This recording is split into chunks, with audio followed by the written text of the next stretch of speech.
Hello, and welcome to the Little Seal English Podcast. My name is Ronan, and today we are going to talk about things that are useful, and we're going to talk about things that are useless. What are some idioms you can use to describe something that is useful? If I say to you that your idea was as useful as a wheelchair with pedals, is that positive or is that negative? Is your idea good or bad? If I say to you that you've hit the nail on the head, is that good or is it bad? What about to come in clutch? Man, your idea came in clutch, thanks a million. Or is it, man, your idea came in clutch, what the fuck were you thinking suggesting that?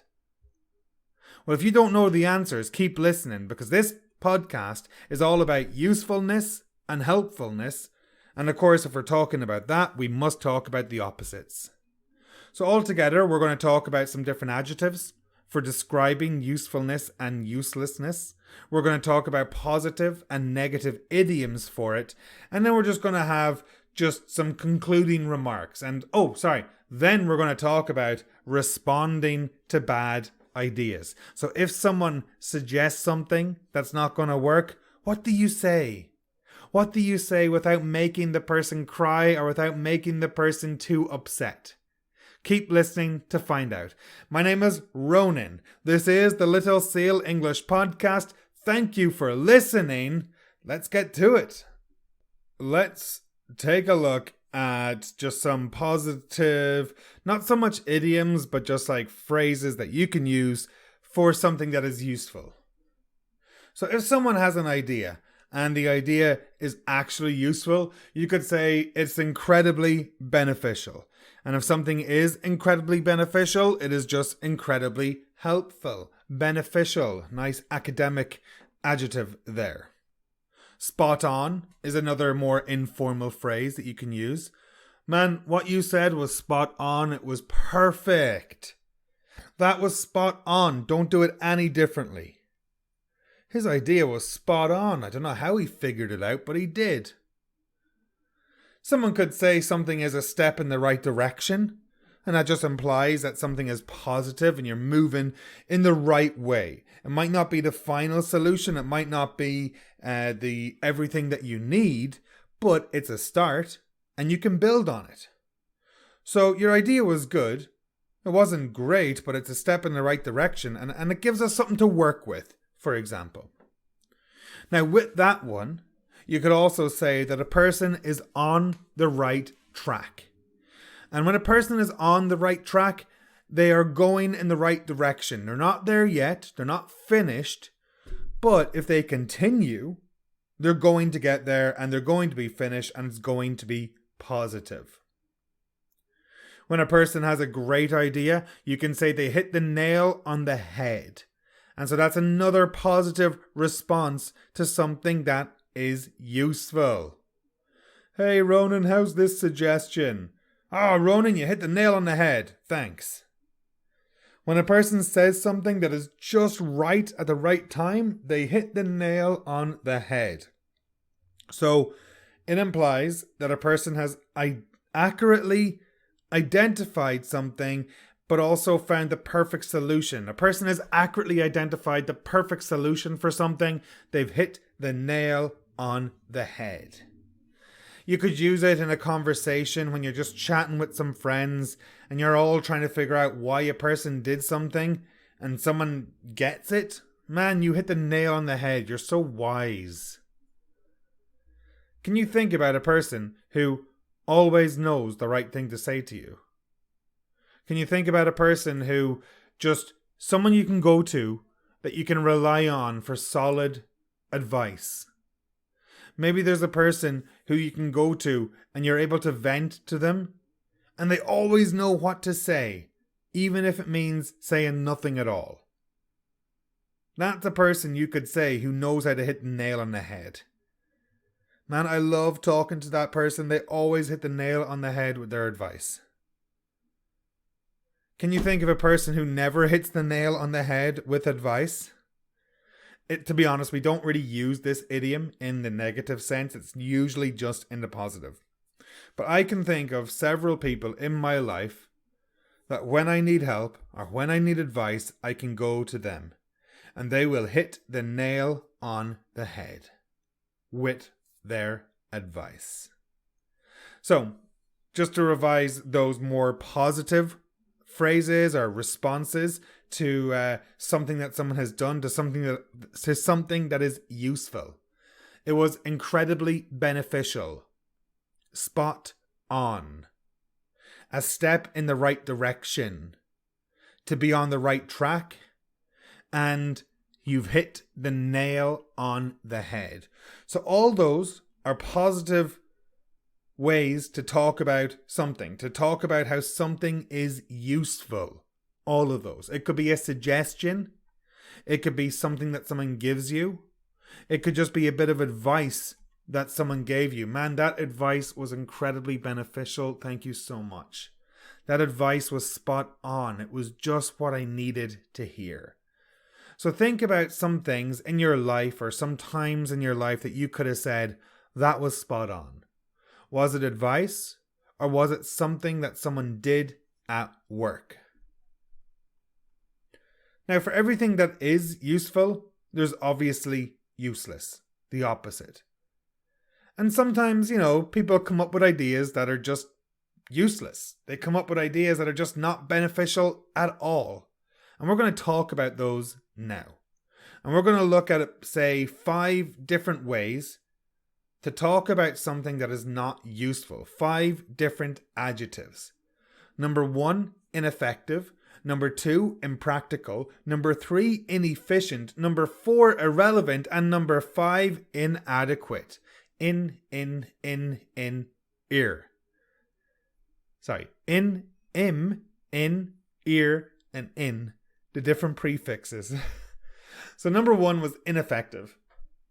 And when something is ineffective, it is just not going to achieve the desired results or goals. Man, your idea was ineffective. It was never going to work. Very similar to impractical. Now, ineffective, but impractical. Impractical. And it suggests that something might be good, it might work, but it's not practical, it's not feasible for the given situation. That new technology is incredibly impressive, but I think it's too impractical for our small business to implement. Yes, your idea is amazing, your idea is good, your idea will work, but it's too impractical. We don't have the resources to implement that type of plan. Come back to me with something that is more practical. So impractical, it doesn't mean it's not going to work. It just means that we are unable to do it. We are not able to implement the plan. We do not have the resources to do it. I mentioned how something is inefficient. Inefficient. God, I hate things that are inefficient. I've been working as a teacher for 9 years as an English as an additional language instructor.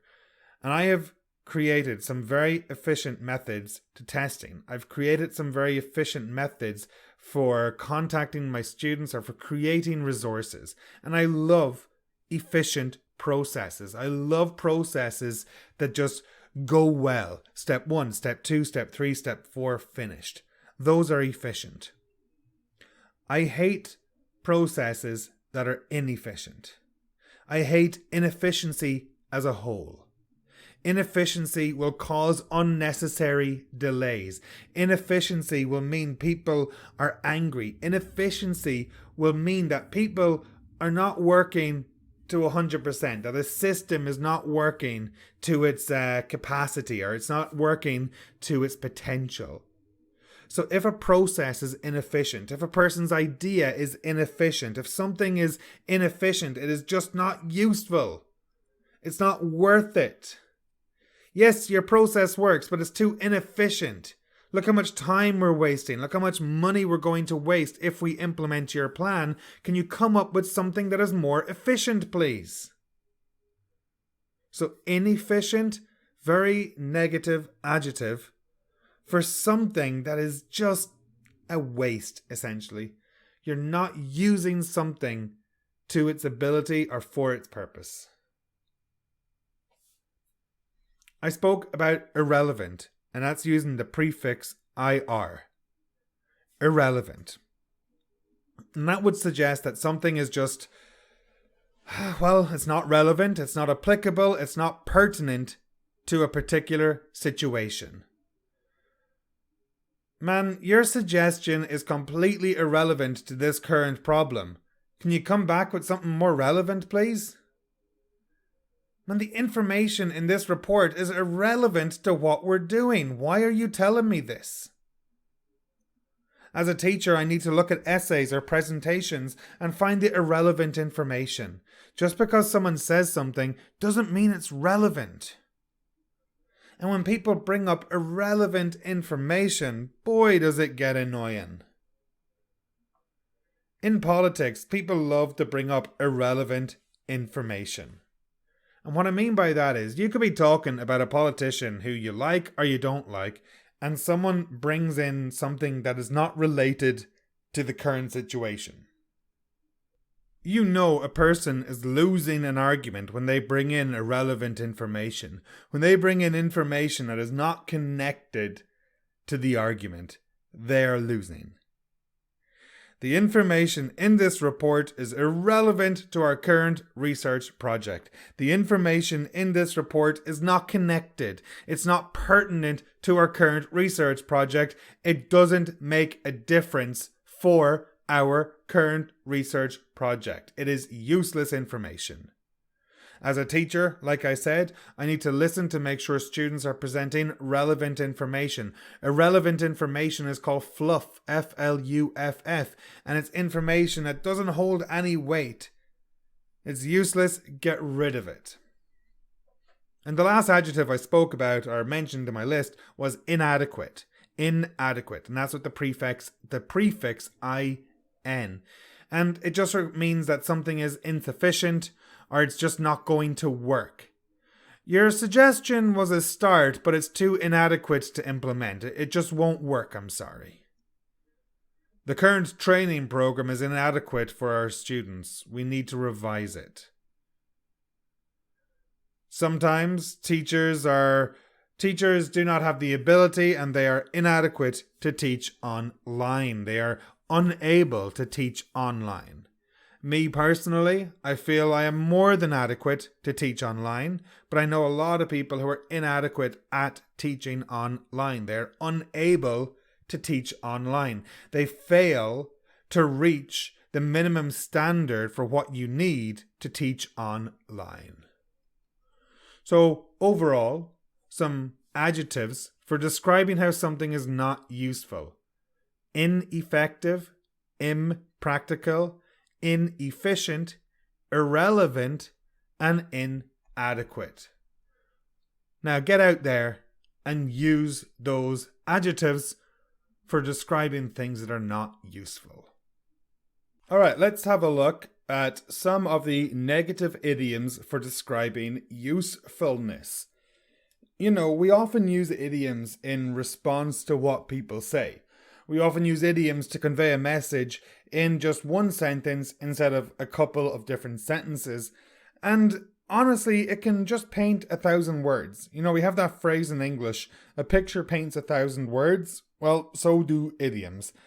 And the following idioms are very descriptive idioms. Well, some of them are very descriptive. But let's just talk about them. So, I'd say these to some of my friends. And some of these could be used in a business context, but I'm going to let you figure out which are the more formal and which are the informal ones. At the end, if I remember, I'll read through them and just give you a list of formal and informal ones.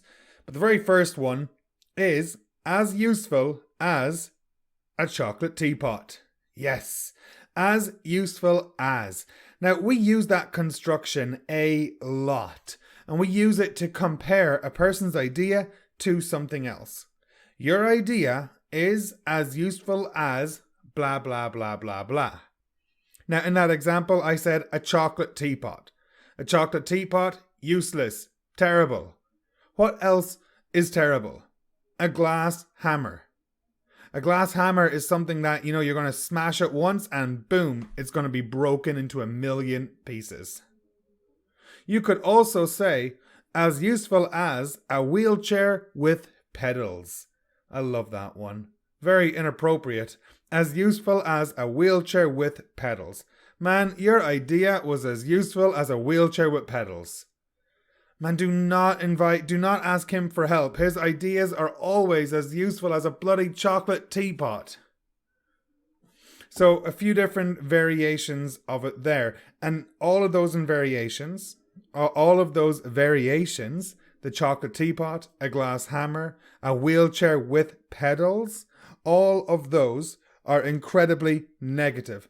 Something is completely useless. It has no purpose and it will not work. All right, the second one we're going to look at is to miss the mark. And this is not necessarily a bad one. The mark is a target. The mark is what you're aiming for. And of course, if you say, oh, look, your idea was good, but unfortunately it just missed the mark. It was a good idea, but not what we wanted or not what we needed, or it was close to being what we needed, but unfortunately at the very end it just didn't make it. So if something misses the mark, it's not effective. It's not what is needed or what was expected. Number 3, something can be more trouble than it's worth. Sometimes people come up with solutions and they will work, but it's just going to be a very difficult process in implementing a person's solution or a person's idea. So imagine you're at work and, there's a problem at work and someone has an idea and it will work. There's no doubt about it, but it's going to take a week for it to work. You're going to have to get everyone to work on this project together because it's a very complicated idea. It's a very complicated solution. And in that case there, you can just say, look, man, your idea is really good, but it's just more trouble than it's worth. We're going to spend a lot more time on it and invest more money, and it's just not worth it. This is one that can often be used with cars. If you have car problems and your car is fairly old, it might be more trouble than it's worth trying to repair it. It might cost more than it's worth trying to repair your car, so cut your losses, get rid of it, get a new car. So if a person has a suggestion that is going to cause more work for you, it is more trouble than it's worth. You might get there in the end, but surely there's an easier way. Number 4, it's a long shot. So while your idea is creative, it's a long shot to implement in this project. It has a possibility of being successful, but it's probably going to fail. It's not very practical. I don't believe it's going to solve our problems 100%, and the chances of it actually being successful are very, very slim to nil. Slim to nil is another one. So it's a long shot. It is unlikely to succeed. Sometimes a long shot might be all you have, and you have to go with it. All right, the next one is like a one-legged man in an ass-kicking contest. Yes. So try to picture that one yourself. A one-legged man in an ass-kicking contest. Well, that idiom absolutely suggests that someone is completely ill-equipped or unprepared for a situation. So when you say a person is like a one-legged man in an ass-kicking contest, they're not ready for whatever it is they're doing. And it's important that you say like a, because that's the comparative situation there. That's the comparative setup right there. Oh yeah, those new hikers are like one-legged men in ass-kicking contests. They got nothing. They're not able to do it. You know, there's been times when I've been up in the mountains and I've come across people who really shouldn't be there. You know, they're hiking, but they don't have any of the correct equipment or the correct gear. And of course, they could get into difficulty. Or if you're doing a new sport, maybe you feel like a one-legged man in an ass-kicking contest. Have you ever gone somewhere new, and you're watching everyone else do it perfectly, but you can't get it? Have you ever felt like a one-legged man in an ass-kicking contest? The first time I skied, I really felt like a one-legged man in an ass-kicking contest. I felt incredibly ill-equipped and incredibly unprepared for skiing. It didn't help that there were some kids who were there and they would just zip right past me as fast as possible. But for me, it was a pretty steep learning curve. So I felt like a one-legged man in an ass-kicking contest. I felt absolutely out of my depth. I felt like I was useless. I felt that it was impossible for me to succeed. That is an absolutely beautiful one, and that is an example of an idiom that paints 1,000 words. You know, earlier I said a picture paints 1,000 words. Well, so does an idiom, and that idiom really, really gives you a vivid picture of the situation being discussed. All right, moving on to fall short.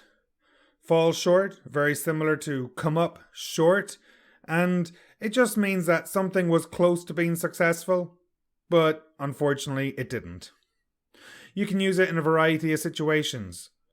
I'm a teacher. Maybe one of my students is going to fall short, and that means that they're not going to get the required grade necessary to pass to the next level. If I feel a student is going to fall short, I'll have to go over, talk to them, and maybe give them a personal learning plan.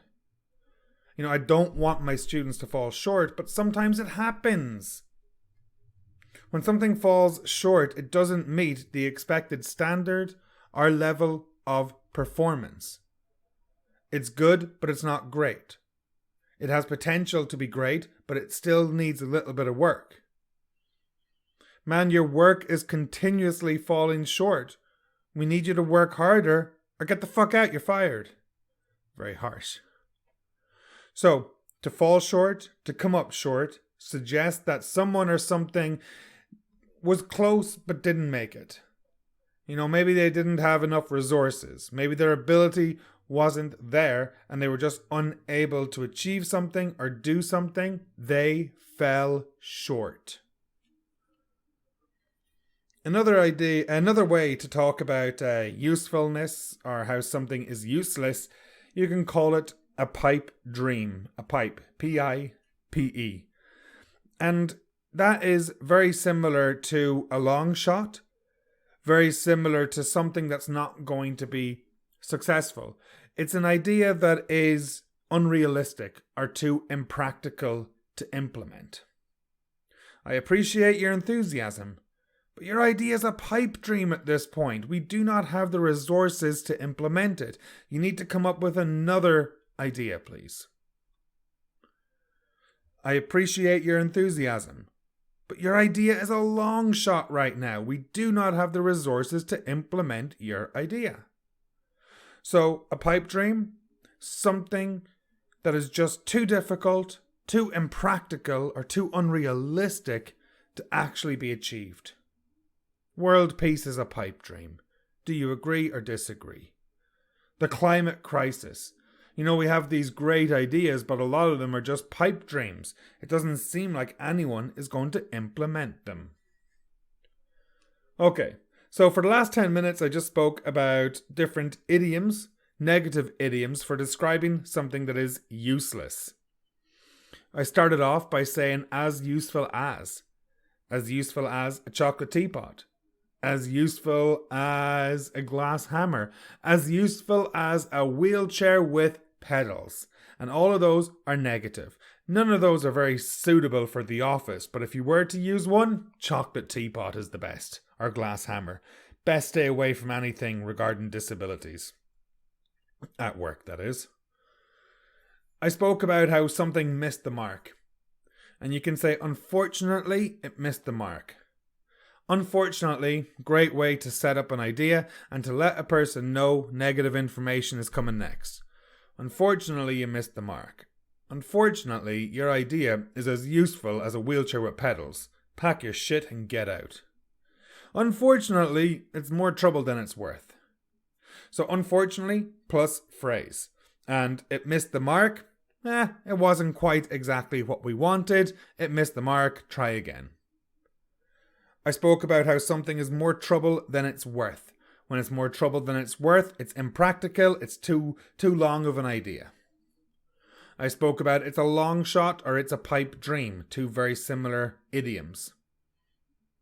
Like a one-legged man in an ass-kicking contest, one of my favourite. And if you are a one-legged man, or if you are like a one-legged man in an ass-kicking contest, it suggests that you are completely ill-equipped or unprepared for a situation. So I felt like a one-legged man in an ass-kicking contest when blah blah blah blah blah. Use it in response if someone is asking you, hey, how's the new guy doing? Him? Oh, he's like a one-legged man in an ass-kicking contest. Give him time though, he might make it. The last one I spoke about was to fall short. Very similar to come up short. And it just means that, you didn't quite get it. You were close, but no cigar. So those are all the idioms we use, like the negative idioms, for talking about different things that are useful or different things that are useless. But there are also times, so all of those idioms were useless. All of those idioms were related to things that are not useful. But now, let's have a look at the other ones. Let's have a look at the idioms that are used when something is useful, when something is good, when someone has a suggestion and it's actually a useful suggestion. Or if someone has done something really good, what can you say to that person? Or how can you describe what a person did?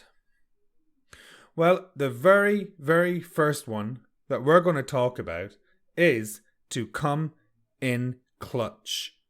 C-L-U-T-C-H.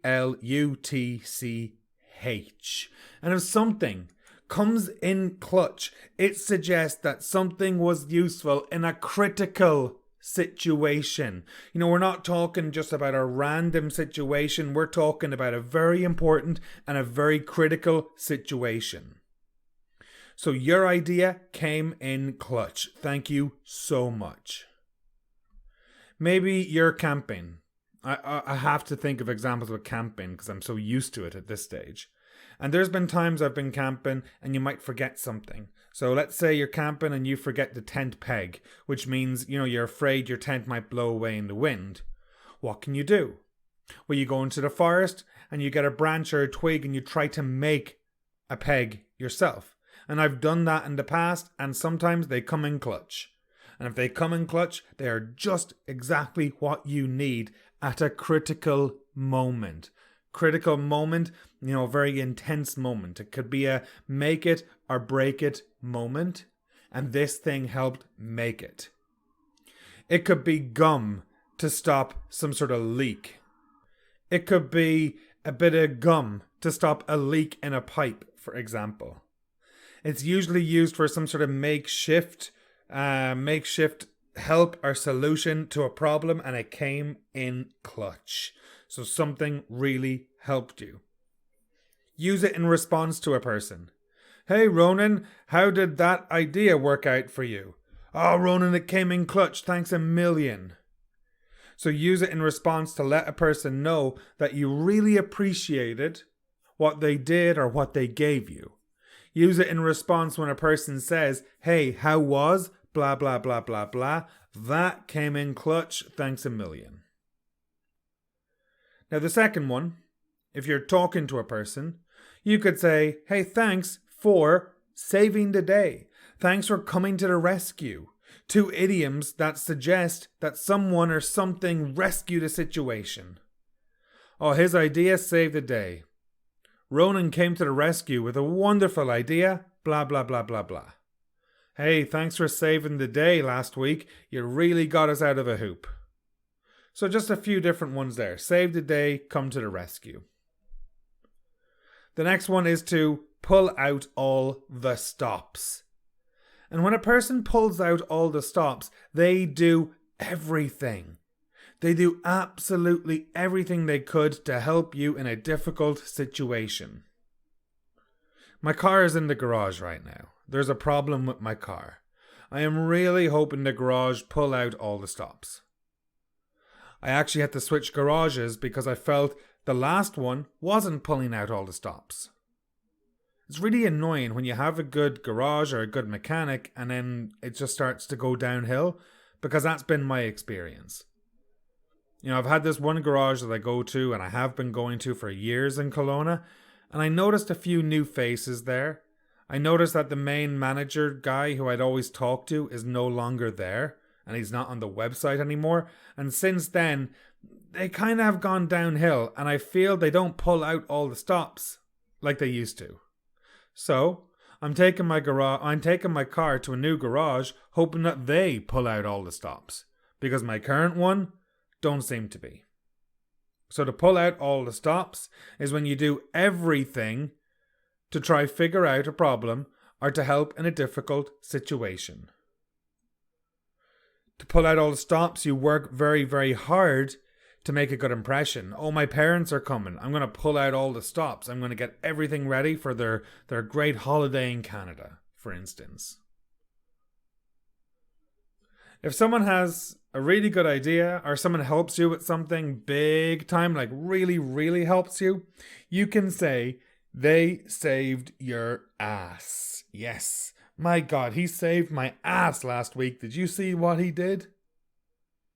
When a person saves your ass or saves your bacon, that is a more formal way of saying to save your ass. He saved my bacon. And that implies someone prevented a disaster or a failure. Someone really helped out at a critical moment. So similar to coming clutch, if someone saves your bacon or saves your ass, they really helped you in whatever it may be. If you are working in the service industry and one of your workers calls in sick, you need to find someone to replace them, because if you're working in the service industry and you're a worker down, it can be an absolute nightmare. More and more customers come in, you're a man down, everything or nothing flows in the same way it normally would. So if a person comes in to cover, you can say, wow, they saved my ass.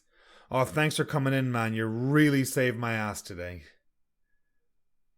There's nothing worse when you're sitting at home, not scheduled to work, and then your phone rings, but look, there's nothing you can do. In that situation there, let's imagine you're the person who's sick, and you're looking for someone to cover you. And if you find someone who will cover you, you can say that person bailed me out. To bail out. BAILOUT.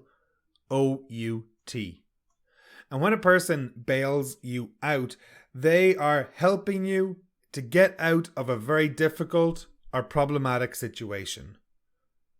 The problem is you're sick. The problem is you're meant to work. The problem is if you don't work, your colleagues are going to be incredibly busy and probably angry at you for not going to work. So, if someone helps you, you can say, oh, thanks for bailing me out. Thanks for covering my shift. You really bailed me out. If you want to ask a person to help you, hey, Ronan, listen, I'm in a bit of a bother here, and I was hoping you could bail me out by covering my shift this afternoon, please. I'll owe it to you, and I will absolutely make it up to you. Oh, his idea bailed us out. I thought we were screwed, but his idea, absolutely perfect. Just what we needed. He bailed us out. So to bail out a person is to really help a person get out of a difficult or problematic situation.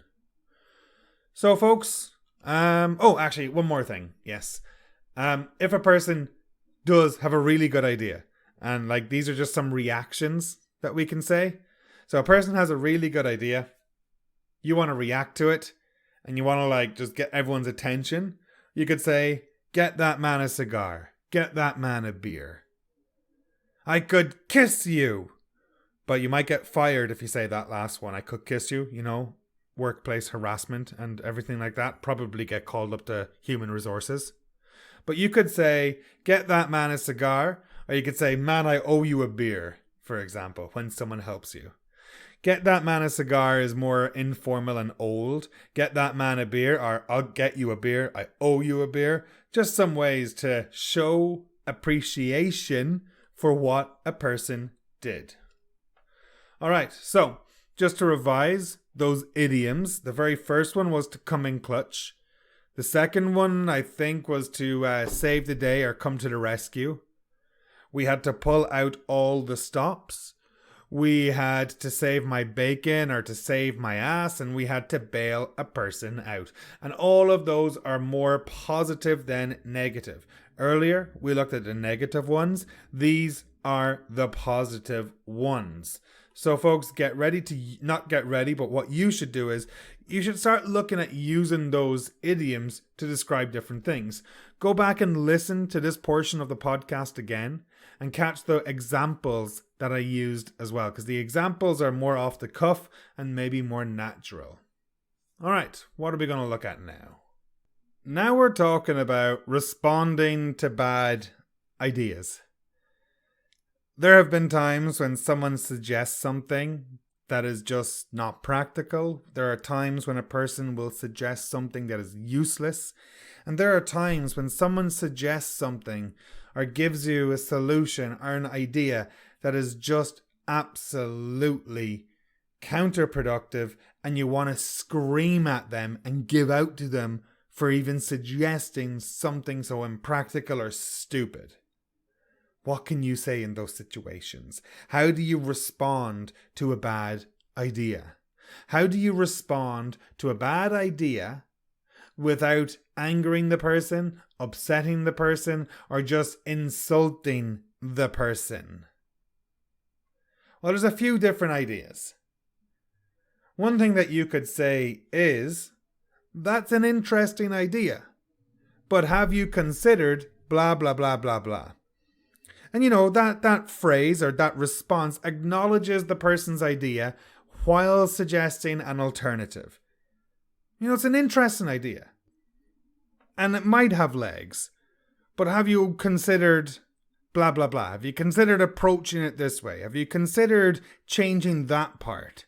Have you considered a very indirect way to give advice to a person or to make a suggestion about something?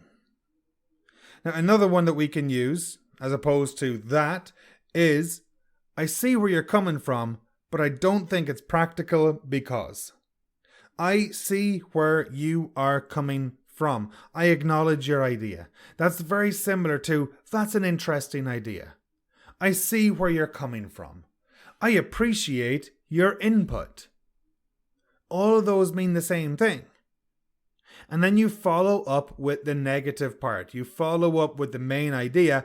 I don't think it's practical. I don't think it's relevant. I don't think it's going to work. I don't think it's going to fly because it's terrible. It's too expensive.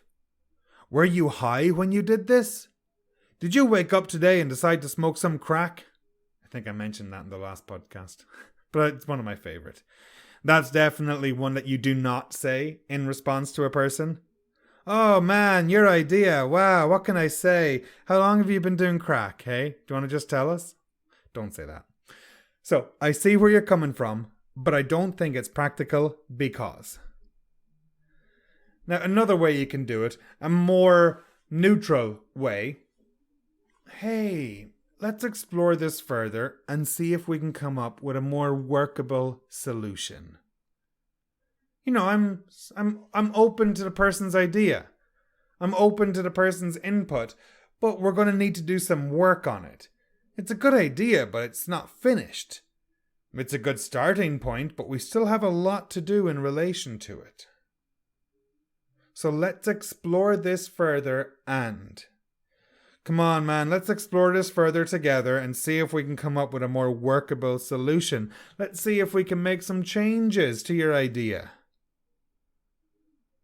Now, I mentioned already how I see where you're coming from. That's an interesting idea. And if you're a keen listener, you might have caught me saying, I appreciate your input. I appreciate your input, but I think we need to consider other options. Your input are your suggestions. Your input are the ideas that you put forward. And you can appreciate a person's input. And it's usually followed by something negative. I appreciate your input, but blah, blah, blah, blah, blah.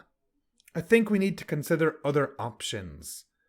I think we need to consider other routes. I think we need to consider other candidates.